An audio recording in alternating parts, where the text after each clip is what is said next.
The chair had a loose leg for years, and nobody ever thought to throw it out. It sat in a small kitchen, somewhere in America, in the middle of the 1930s.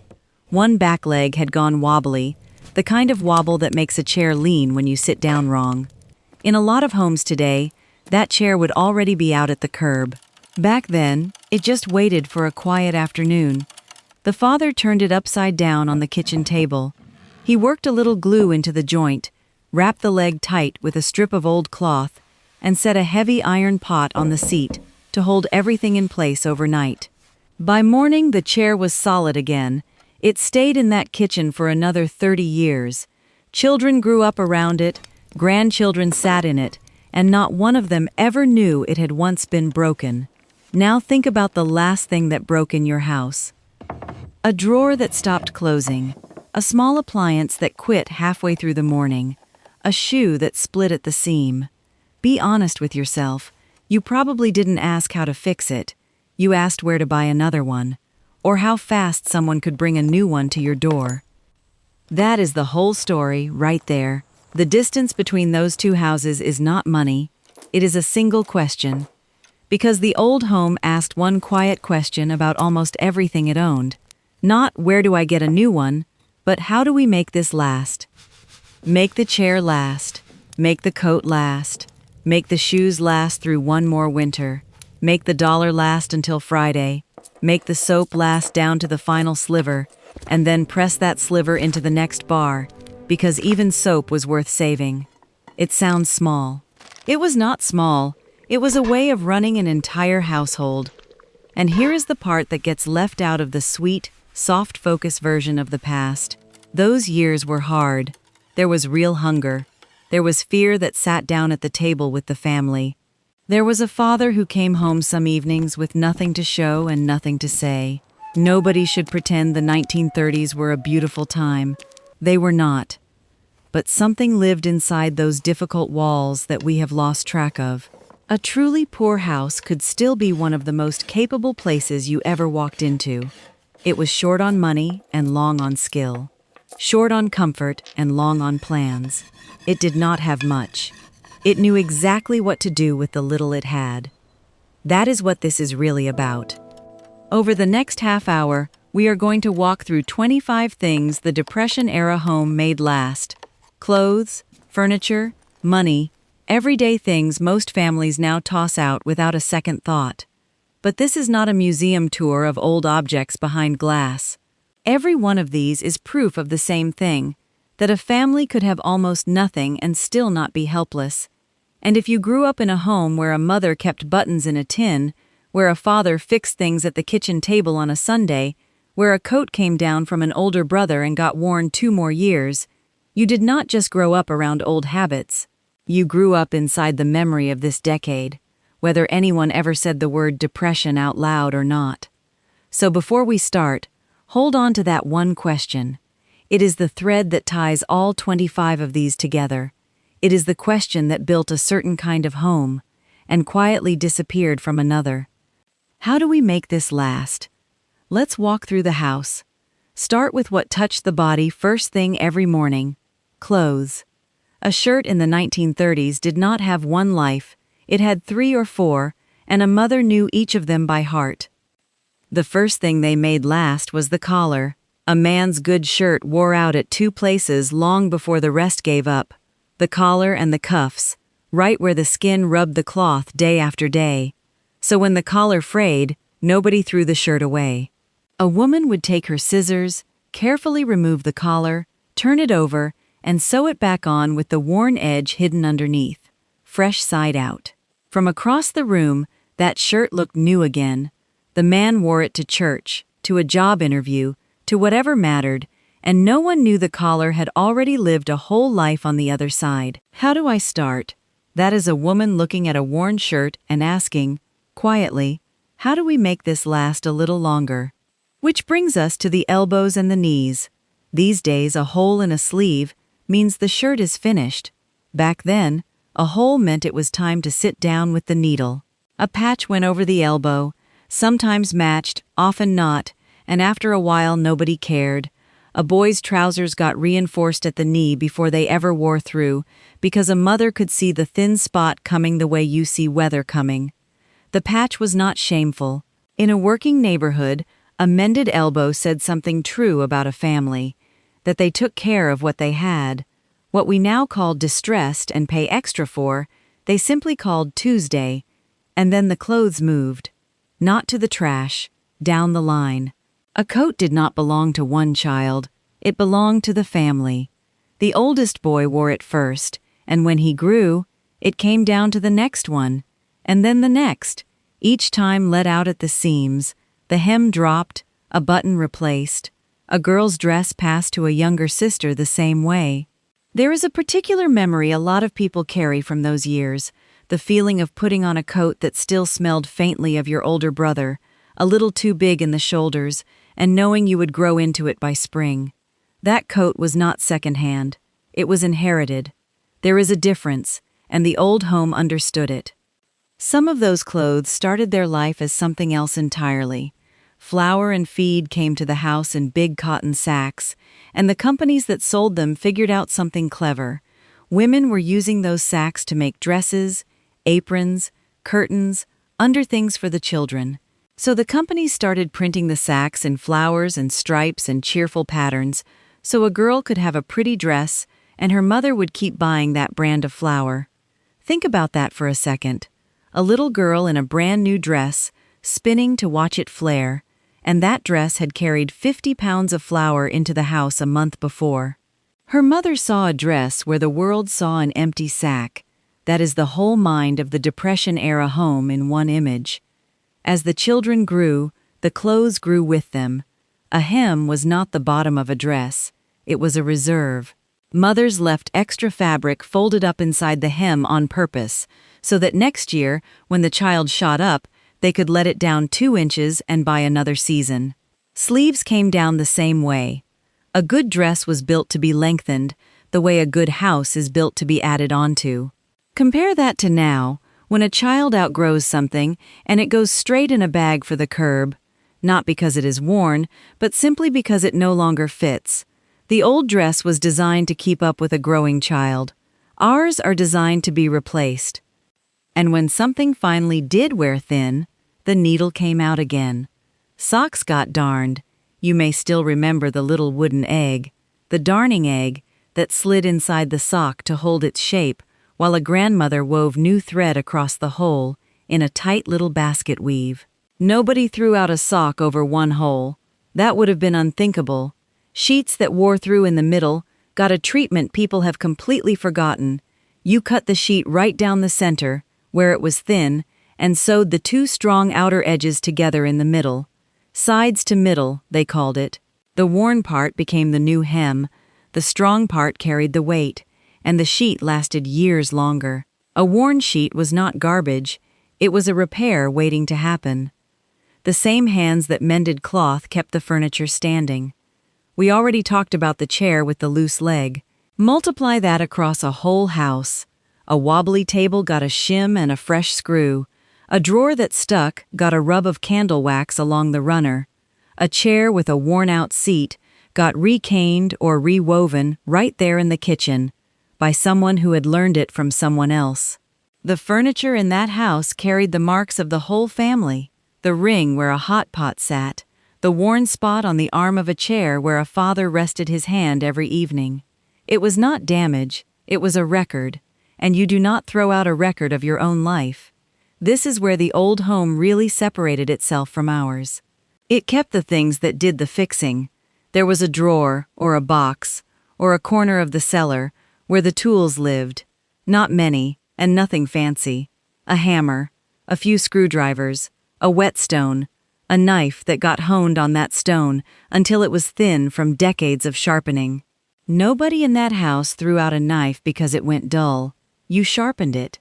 Nobody bought a new hammer because the handle loosened. You wedged it tight. The tools were not a hobby. They were the immune system of the home. The reason a small problem stayed small instead of becoming a purchase. And nothing captured all of this quite like the button tin. Almost every home had one, an old tobacco tin, a coffee can, a jar, full of buttons. When a shirt finally, truly reached the end, before it became a rag, the buttons came off and went into the tin. So did buttons from worn-out coats, from dresses passed down and worn out twice.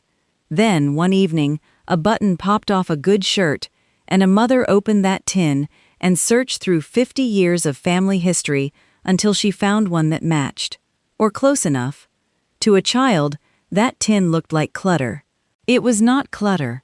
It was a small insurance policy against ever having to run to the store for something as tiny as a button. It was the whole philosophy of the house, shrunk down and rattling in a coffee can. Here is the part that is easy to miss when you look at all of this from the outside. None of it was about being cheap. Cheap is when you have the money and refuse to spend it. This was something else. This was a family that often did not have the dollar to spare, standing in front of a worn collar or a wobbly chair or a hole in a sock, and choosing skill instead of surrender. Every one of these repairs was a small act of dignity. It said, "We are not at the mercy of this, we can handle it ourselves." And that is exactly the thing the modern home quietly gave away. Not all at once, one skill at a time. First we stopped turning collars, because a new shirt was cheap. Then we stopped mending, because who has the time? Then we stopped fixing furniture, because the new stuff was disposable anyway, and half of it could not be repaired if you tried. Somewhere in there, the button tin got thrown out, and the darning egg, and the whetstone. And we ended up in houses full of things, more clothes than those families ever dreamed of, with almost no idea how to save a single one of them. But clothes and chairs and buttons were only the visible part of the system. Because before any of this even happened, before a coat came down or a collar got turned, there was a harder question being asked at that same kitchen table. A question about the one thing that was scarcest of all in those years: the money itself. The money came into the house maybe once a week, and it did not sit around waiting to be spent. Before a single dollar was spent, it was divided. In a lot of homes, there was an envelope system, or a set of jars, or just a folded stack of bills kept in a specific drawer that everyone knew not to touch. And the moment the pay came in, before anyone celebrated, it got split. This much for rent, this much for the coal or the wood, this much set aside for the shoes that were coming apart, this much, and only this much, for food. A hand would smooth each bill flat before it went into its envelope, almost like a small ceremony. Because that dollar had a job before it ever left the drawer. It was not spending money, it was assigned money. Compare that to the way a lot of us live now, where the money comes in and simply drains out through a dozen automatic payments we barely watch, and we reach the end of the month genuinely unsure where it went. The old home did not wonder where the money went. The old home told the money where to go, and every dollar that went out got written down. There was often a little notebook, or the back of a calendar, or a ledger kept in a kitchen drawer, where the spending was recorded in pencil. 12 cents, 30 cents, $1.25. It looks almost painfully small now, but that is exactly the point. When there is that little, every coin has to be accounted for, because one careless week could mean going short somewhere that hurt. That notebook was not about being controlling. It was about staying alive with dignity. It meant a mother could look at the month and know, to the penny, whether the family was going to make it or whether something had to give. She did not need an app to tell her. She carried the whole household's finances in her head and confirmed it with a pencil. When the money was that tight, you made the shoes last above almost everything. Shoes were expensive, and children's feet were merciless. They grew, and they ran, and they wore right through. So a worn heel did not mean new shoes. It meant a trip to the shoemaker, who could put on a new heel or a new sole for a fraction of the cost of a new pair, and hand them back good for another year. At home, a father might hammer in a metal tap or a little cleat on the toe and heel to slow down the wear, and when a shoe finally got too tight, it went down to the next child, just like the coats did. There is a memory a lot of people carry from those years, sitting on the back step on a Sunday, working polish into a pair of school shoes until they shone, because looking cared for mattered even when money did not stretch to new. Those were not rich children, but they walked into school in shoes that said somebody at home was paying attention. Now think about all the things we throw away every single day that the old home simply did not have. Paper towels, paper napkins, plastic wrap, disposable everything. In that house, the job those things do was done by cloth, and the cloth never got thrown out, it got washed and used again. A stack of rags lived under the sink, and every one of them had been something else first. A worn-out shirt, a towel too far gone, a piece of a sheet that had already been turned sides to middle once. You spilled something, you reached for a rag, you rinsed it, you hung it to dry, and it was ready again tomorrow.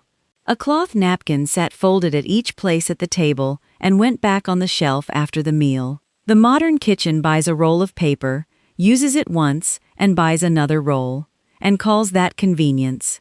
The old kitchen would have called it throwing money in the stove. Even the cleaning itself was made, not bought. There was no aisle of 40 different sprays. There was vinegar, there was baking soda, there was a bar of soap, and when that bar wore down to a thin curl too small to hold, those slivers got saved in a jar and either pressed into the next bar or dropped into a little wire cage and swished in hot water to make suds for the dishes. A woman in that house could clean the entire place with 3 or 4 cheap things she understood completely. Now we have a cabinet full of expensive bottles, a different one for every surface, and somehow less confidence than she had. She was not missing products. She had knowledge, and knowledge is cheaper than a shelf full of spray bottles. And when the home reached the edge of what it could do alone, it did not call a store, it called the street. This is the piece the modern world has lost the hardest. When a family ran short of a tool, of an egg, of a pair of hands to move something heavy, they went next door. And next door lent it, because next week it might be the other way around. A ladder made its way up and down a whole block over the course of a year. One man on the street who was good with engines fixed half the cars on it and got his own roof patched by the neighbor who was good with a hammer. A pot of something got carried over to a family going through a hard stretch, quietly, with no speech attached. It was not charity, and nobody made a show of it. It was a web of small debts and small favors that everyone trusted, and it meant no single house had to own every tool or every skill, because the street owned them together. We replaced that web with delivery drivers and subscriptions and a general agreement to never knock on each other's doors. It is faster, but something real got lost in the trade. Now here is where this stops being a list of old habits and starts being something that might sit with you a while. Because if you have been listening closely, you have noticed that the same question runs underneath every single one of these. The turned collar, the split shoe, the divided dollar, the borrowed ladder, all of it comes from one place. How do we make this last? And that question did not stay in the closet and the toolbox. It ran deeper than anyone probably meant it to. They made the marriage last. Not because every marriage in that decade was happy. Plenty were not. And hard times put a strain on people that we should not pretend was romantic.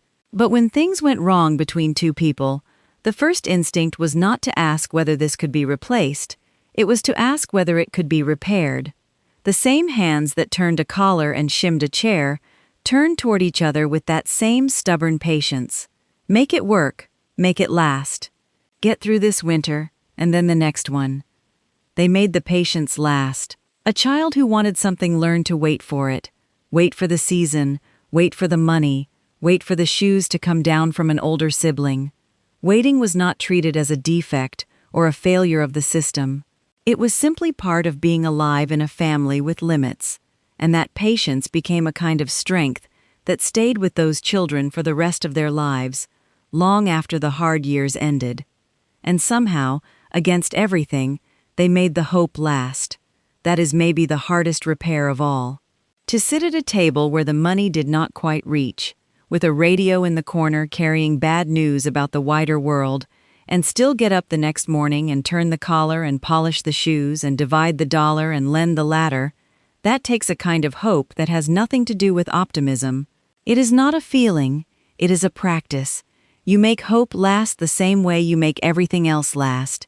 You tend it, you repair it, you refuse to throw it out, just because it got worn. That is the thing behind the thing. All 25 of these were never really about objects at all. So let's go back to that chair, the one from the very beginning, turned upside down on the kitchen table, one leg wrapped in cloth, a heavy iron pot, holding it together through the night. By morning it was solid again, and it stayed in that kitchen for 30 more years, and not one of the children who grew up around it ever knew it had once been broken. We started there, and now you can see it for what it really was. That chair was not a small thing. That chair was a whole way of living, sitting quietly in a corner of the room. Because everything we walked through today, the turned collar, the coat handed down until it was soft as a blanket, the dress that had once been a flour sack, the darned sock, the divided dollar, the polished shoe, the borrowed ladder, the tin full of 50 years of buttons, every single one of those came from the same place. From a family standing in front of something worn out or used up or running short and choosing, one more time, to ask, how do we make this last, instead of where do I get another one? And I want to be honest with you the same way I was at the start. Those years were hard. There was hunger in some of those kitchens, and fear, and fathers who came home with nothing. Nobody who lived it would want it back. This was never about wishing we could return to that decade. It is about what that decade proved. It proved that a home could be broke and still not be beaten. It proved that a family could have almost nothing in the bank and still be one of the most capable, self-reliant, quietly dignified places on earth. They were short on money. They were long on skill and memory and nerve. They had less than we have, and in the ways that turned out to matter most, they knew more. That is the part worth carrying out of this. Not guilt about the paper towels or the delivery apps, just a memory, and maybe a little pride. Because if you grew up in a house where somebody turned a collar, or kept a button tin, or wrote the week's spending down in pencil, or handed a coat down the line of children, then you did not just grow up around old-fashioned habits. You grew up in the care of people who knew how to hold a home together when the world outside would not cooperate. And whether they ever said the word or not, they were passing down something that decade taught them, that a family is not helpless just because it is poor. Maybe this week you find one small thing you were about to throw out, and you stop, and you ask that old question. Sew the button back on, sharpen the knife instead of buying a new one, fix the wobble in the chair, not to save the dollar, though it will. Do it to remember that you come from people who could make almost anything last, and that the skill did not die with them. It is still yours. It was always yours. If any of this brought a face to mind, your mother at the sewing basket, your father at his workbench, a grandmother who knew exactly what was in every drawer of that house, then do something with that memory. Subscribe to the Depression-era home, so we can keep sitting together in these old kitchens. Give this video a like, because it helps more people find these memories. And most of all, go down to the comments and tell us, what did your family make last? What did your mother, your father, your grandmother do to keep the home working when times were tight? Somebody is going to read your comment and finally understand something about their own family that they never had words for. Your memory might be the reason theirs comes back. They were poor sometimes, but they were never helpless, and neither are you.